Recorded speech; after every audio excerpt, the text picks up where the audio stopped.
নমস্কার, আজকে ব্যান্ডেল স্টেশনে, আর এখান থেকে যাবো গায়ত্রী আশ্রমে। চলুন আমার সঙ্গে, কেমন লাগে দেখার সঙ্গে আছে অলোক আমার ভাই। নমস্কার। ওইখানে বহু অনেক আর আরাম লোক পাবে, শান্তি জায়গা।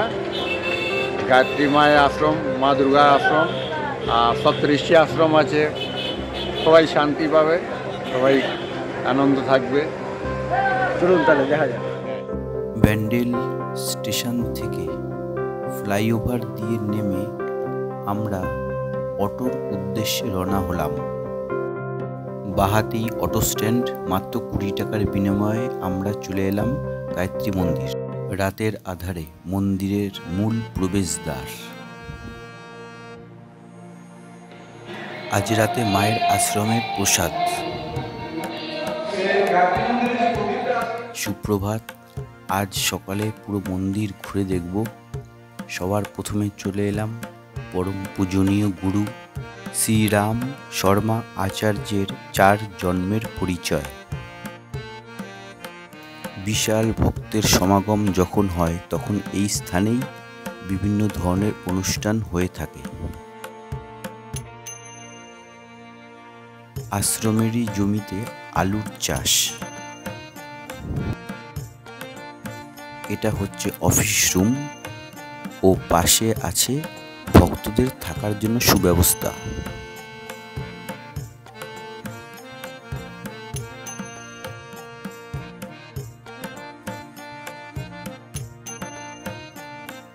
গুরুদেবের আগের জন্মের ছবি, শ্রীরামকৃষ্ণ ও মা শারদা। গায়ত্রী মায়ের প্রতিটি আশ্রমেই এটি দেখতে পাওয়া যায়।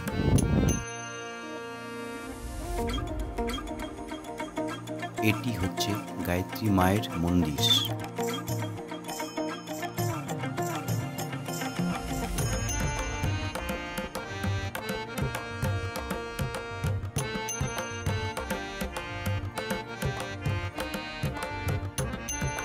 পাশেই আছে মা দুর্গার মন্দির।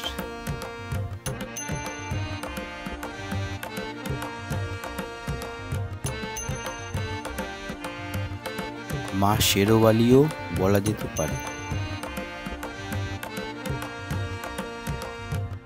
এখন আমরা চলছি মা দক্ষিণা কালীকে দর্শন করতে।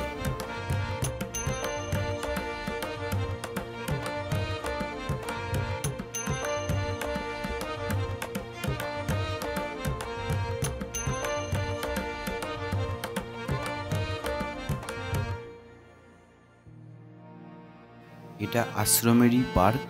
সমস্ত বাচ্চারা আসে এখানে সকালে খেলা করতে। আশ্রমের সুন্দর ঝর্ণা। এইখানে প্রতিদিন গায়ত্রী মায়ের উদ্দেশ্যে যজ্ঞ হয়ে থাকে।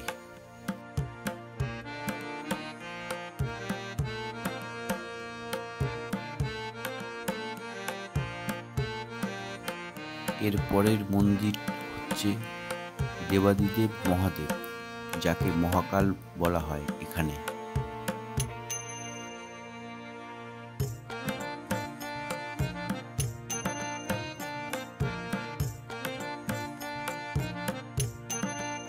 মন্দিরের 2 সাইড দিয়ে বিরাজমান বিভিন্ন তীর্থস্থানের শিবলিঙ্গ।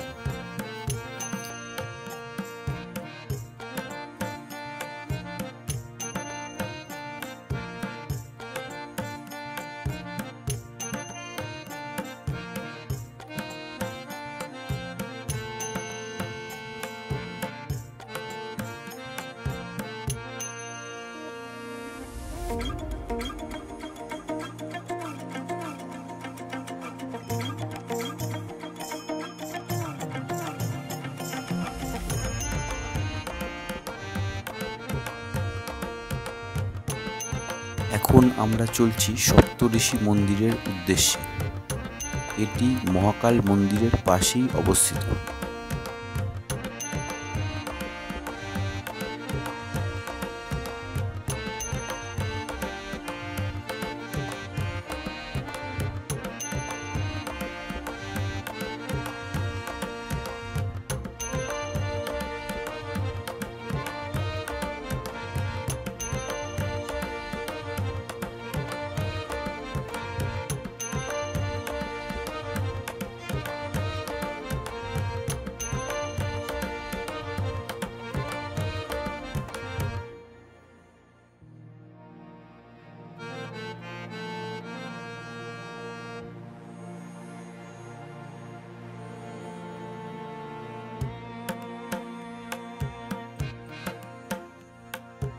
এটা হচ্ছে আশ্রমের ভোজনালয়। এইখানে প্রসাদ তৈরি হয় এবং তার পাশে সবাই ভক্তরা খুবই আনন্দের সাথে গ্রহণ করে থাকে। এটা হচ্ছে আশ্রমের গোয়াল ঘর। অনেক গোমাতা থাকেন এখানে।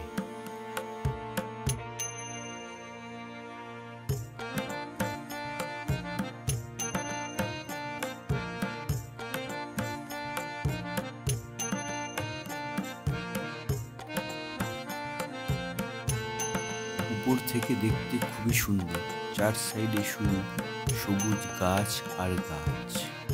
অবশ্যই সপরিবারে আসবেন মা গায়ত্রী দেবীর মন্দির দর্শন করতে।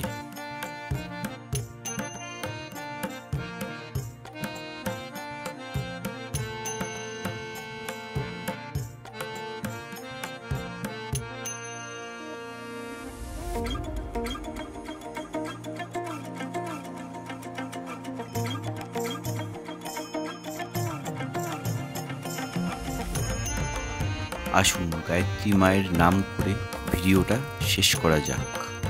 নমস্কার, ভালো থাকবেন।